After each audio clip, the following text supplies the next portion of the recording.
bed nets actually is the best way. So look at how much money we spend in the lab, right? So if we can use that money in Africa, make sure every house, every bed got bed net, the malaria wouldn't be that a big problem, all right? So the target, anyhow, that's my bread, okay? So mosquitoes, and we try to understand how the interactions.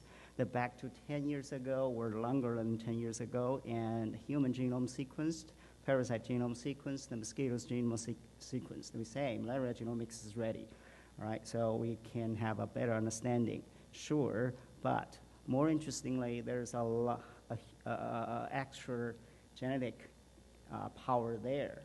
In the mosquito gut or surface, there's a lot of bacteria or microbiome which associate with mosquitoes. Now we know the metagenomics is a very, very, very hot research area. So associate microbes contribute a lot to the hosts of life traits.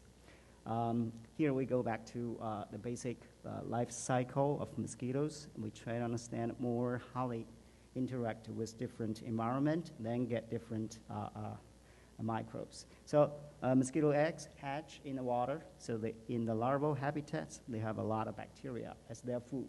So mosquitoes on the surface, they brush in the mouth part. There's some particular structure. They can brush in bacteria and some particles for food.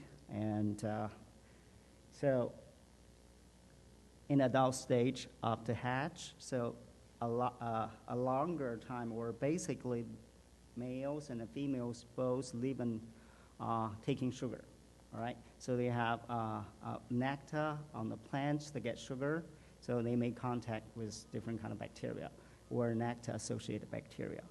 And these are their energy source. And for females, for egg production, they need to take blood. So that's very common, we know that, right? So pretty much we don't pay much attention to the sugar meals, but we do know the blood meal is an important thing, okay, for females. So here is how they get sugar. This pictures. I stole this picture from Google. I don't know who took that picture. It's a beautiful one. It's Anopheles mosquitoes, I guess. So here's the flower. Okay, beautiful. So that's the mosquito are taking blood, and also pretty greedy. They want to get more blood, and they do the peeing and the drinking together. Try to get more space. Get rid of some liquid, have more space for blood. So it's very greedy, okay. So my work strategies, they try to figure out what's going on in the mosquito gut, how many different bacterial species right there, the gut microbiome. So first we get a community DNA, so just the gut genomic DNA.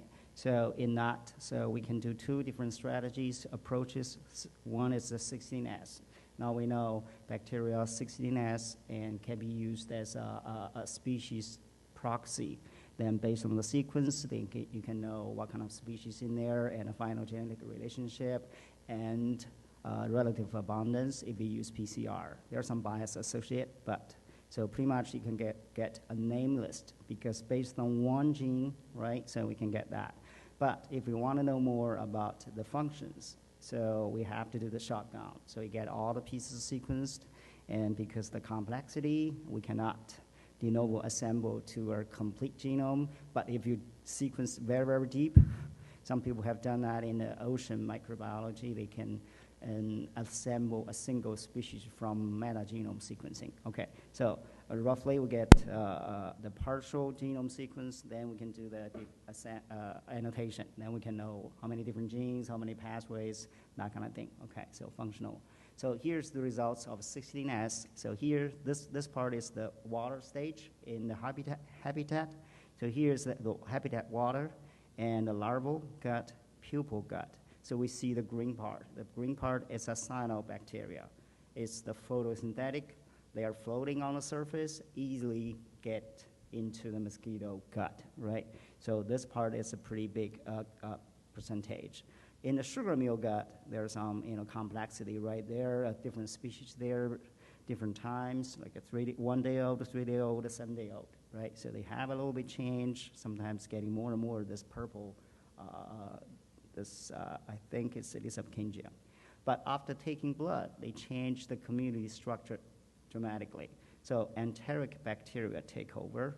So in the 2 days post-feeding, so that means in that time, and enteric bacteria expanded very well. But after blood digestion, like they make their poo-poo, so get rid of the waste, so the blue bacteria will come back, okay? So that's the 16S results, and the metagenome, the shotgun sequencing results we did this way. So we got the DNA and the DNA-seq, RNA-seq. We did both. So here we can put the different arrays together. So here we got a 6.4 gigabases and a 8.3. Put them all together. First thing, we need to sort out how many mosquito host genes, right? Because we get the gut the mosquito stuff, microbial stuff together. First, we separate it by mapping rates against the mosquito genome. We sort out, okay, then the non-mosquito rates. We do de novo assembly. Now we got about 48,000 contexts, so 37 million base pair in total, and we got a gene annotation, pretty much 29 coding sequences, protein coding sequences there. And the taxonomy, we're gonna talk a little bit later.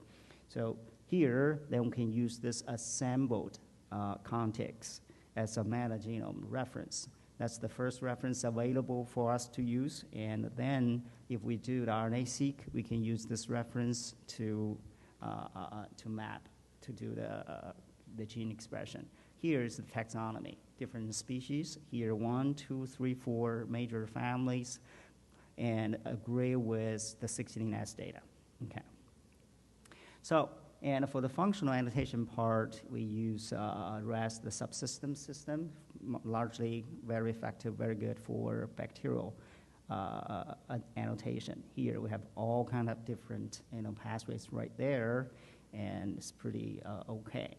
So here, if we take metabolic and map, map all these identified contexts or coding sequences. So we can see the glycolysis is pretty much all there, and a pentose phosphate pathway pretty much all there. So here, I didn't have that slides right here. If you put your mouse right there, pretty much you can see 1, 2, 3, 4, even 4, the same gene mapped to the map, which means that's a metagenome community, different species. They all have the genes, right? So they have 4 or 5 different things. So then we're interested in why the blood meal changed the community structure. Here we see the same pattern, use this shotgun sequencing. So after blood meal, enteric bacteria reached to 50% of the whole rates, or but it was like this 10% before feeding. So, and why is that? And because blood meal and changed the gut community dramatically. So first, they got a lot of proteins. Hemoglobin. Hemoglobin, it's got a lot. Heme. Heme is a pro-oxidant. So digestion of that, it can release a big stress. And a host, mosquito hosts have developed some mechanism to deal with that stress. And now we say bacteria also contribute to that homeostasis, the balance right there. So, and that's the genome data, right? So it's in the genome. It's going to be really like that happen. So the metabolome is going to give us that, the real answer for that. So here we have different samples, in total 10 different samples, different mosquito conditions like sugar feeding and the blood feeding, or before and after, and the comparison and the blood, blah, blah. Put them all together, we have this many samples and the replicates, and we get the metabolome there. So we focus in this oxidative stress story. Here, in general, you have this stress available, like the fire, and you have firefighters, like a catalyst or SOD, those enzymes, but they need to have electrons. That's the water for fight the fire, right? So how to get electrons? Pretty much those two things. The glutathione is the electron carrier, and originally an NADPH is how they generate enough electrons.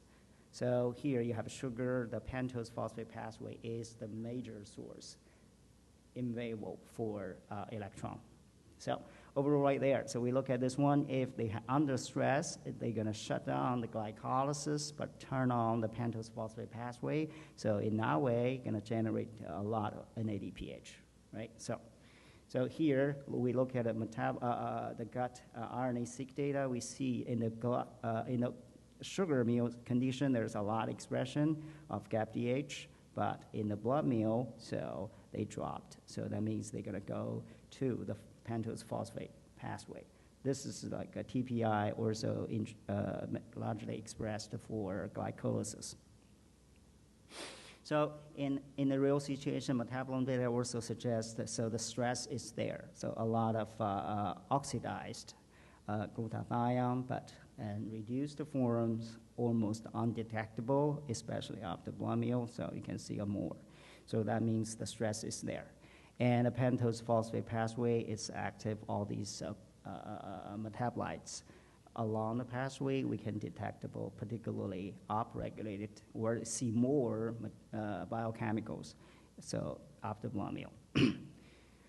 And now this blood meal, so we want to use a different system to mimic that. So we use the paraquat, which is a stress inducer, to feed mosquitoes, then see what happens here.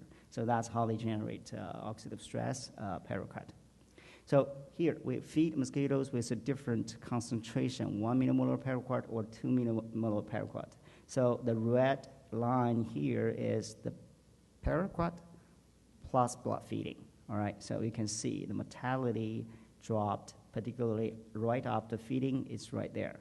So you can see more stress and kill the mosquitoes and the mortality. So the control is right there. So they also reduced mosquito fecundity. The egg production dropped. Here is the control, the regular sugar, and here is 1 millimolar paraquat sugar and it's 2 millimolar paraquat sugar. So they all have difference there. Okay. So what happens to the gut community? So we checked the bacteria composition right there. Before and after, we pay attention to those three particular bacteria. So it had more in the regular sugar, but not exactly more. So like after PQ treatment, so the abundance of these bacteria going up. But this one, Pseudomonas, went down. So it was like a 10% around, but it dropped to below 1. Okay. So why is that? Here we did in vitro, LB culture in the presence of paraquat. So here, look at it. So the Pseudomonas is very sensitive to the paraquat. 0.1 millimolar paraquat already significantly inhibit the growth, but Enterobacter can take up to 8 millimolar paraquat. So Elisa Abscindia can take even more, 10 millimolar. Look at it, the OD values right there. Okay, so those two bacteria are very, tolerant to the PQ, but Pseudomonas is opposite. Pretty much agree with the community data. So here, now we have 3 genome sequence, that's 3 bacterial genome sequence. Now we're doing the genome comparison, try to see what's going on there in a genetic level, and then we can design more experiment to understand why. So that's some part of the mosquito gut community, but if mosquito gut actually it's a center, and they take sugar from different plants, so now we also have a data set from individual mosquito sequencing, the whole individual mosquito genome sequencing. So this is a collaboration with some people. They are interested in the mosquito part. We say, okay, so it must got some other bacterial rates in the sequencing output. So I'm interested in that. I take all these things here and sort out the mosquito rates and the non-mosquito rates, do the assembly again, and then try to see what's in there. So here is a table, summarize that. So as expected, we do see the parasite, the malaria parasite. And we see the human mitochondrial genome, it's in the blood, right? So also calls mitochondrial genome sequence right there. So those two are bacterial species, but more interestingly, we found a tomato chloroplast rates in there. And also another, the weed, okay, this weed called Jiannong weed. I'm not a plant biologist. I just look it up. Okay, so the plant sequence also identified. So here's overall 150K chloroplast, tomato chloroplast genome. So we have pretty much 78% coverage from those 15, I think it's 15 individual, sequence, pull them together. So it's pretty, robust results. And now we know, so mosquito taking taking sugar from nectar, and now they add a tomato to it. This is the wild tomato, which is not domesticated yet. So that's why the color is still green, so not ripen time is not red yet. So that's the weed, we identified. So some people already know. So mosquitoes prefer to take sugar from this kind of stuff. They published their data. So here, now we get this interesting phylogenetic relationship. Here's the weeds and the tomato. They belong to the same family, relatively close to each other. There's something in common. That's why mosquitoes want to take sugar from them. So that's just to start it. So we want to know more. Now I grow my tomato in my backyard. I can do experiment, put the plants in the big tent, put a mosquito in there, see what happens.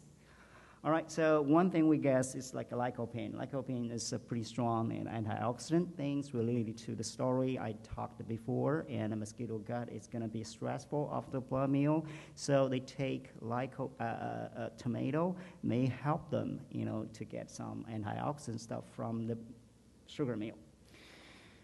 So, and here is the ecological genomics perspective. So the small gut, mosquito gut, they got all different kind of things in there and interactions with all different organisms in their life cycles. So try to understand that, gonna open a new,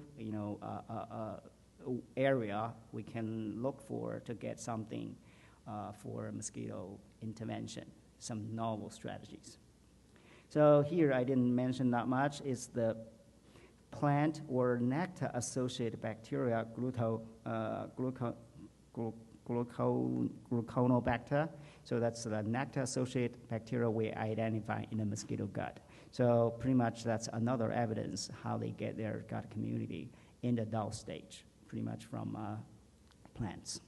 All right, so that's the summary here. In the larval stage, we do see a lot of cyanobacteria right there. Some people already use that one to express the Bt toxins. We know Bt toxins can kill in the mosquito larvae, and usually if you put the Bt bacteria, it's gonna be quickly disappeared. So every 2 weeks, you need to apply to that again. But if we use the natural existing bacteria, cyanobacteria there, and you don't have to do that, right? So that's a pretty big percentage, up to 30% in a mosquito gut. So they can make that application more efficient.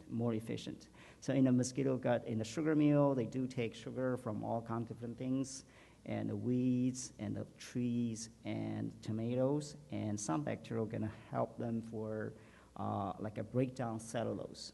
Like in our gut, we do have this family.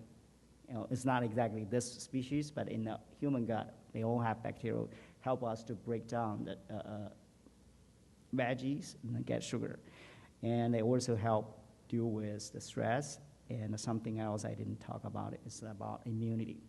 So here, overall, that's the overall perspective, how we look at it, mosquito gut, and from microbes extended to other interactive organisms. So this works have a lot of collaborations here and with different people and from different country. Okay, so, and a lot of bioinformatics support. All right, that's my lab current students and postdocs. Thanks. I'll be happy to take questions.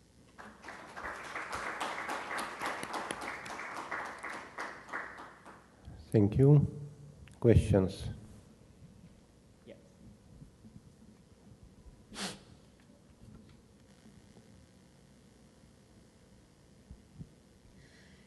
Thank you for a great presentation and great work.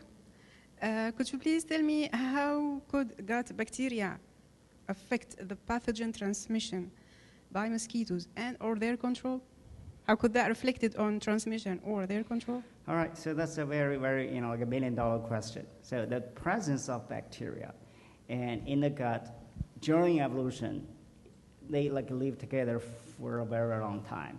And I think now the people believe, say, the presence of bacteria to keep the mosquito basal immunity there, right? Because the self, non-self, and we don't say exactly that's the pathogenic, but we do know they are self, non-self, right? They're different from the hosts. So the presence of bacteria there can keep the mosquito basal immunity alert. If number getting bigger and or like getting crazy, they have some way, to control it. So the physical separation is there. The mosquito, after taking blood, they have this wrap structure and called parasitologic structure. So that one wrapped the bacteria. We do see a lot more bacteria after blood feeding, but so it's not gonna, hurt hosts because they already evolved this interactions adaptation. But the presence of bacteria is important. And one thing I didn't mention here, actually, we see the microsporidia in the mosquito, gut or some other. So these are infections, mosquito infections. So all these interactions with Plasmodium, bacteria, microsporidia, so all these things are gonna keep the mosquito immune system develop or evolve. So that's pretty much. Yep. Well, we actually have to wrap it up for now because we have coffee break, and I suggest if you guys have questions, please discuss it during the coffee break. I'm here. Yes. Thank you. So let's meet at 11:15. Thank you.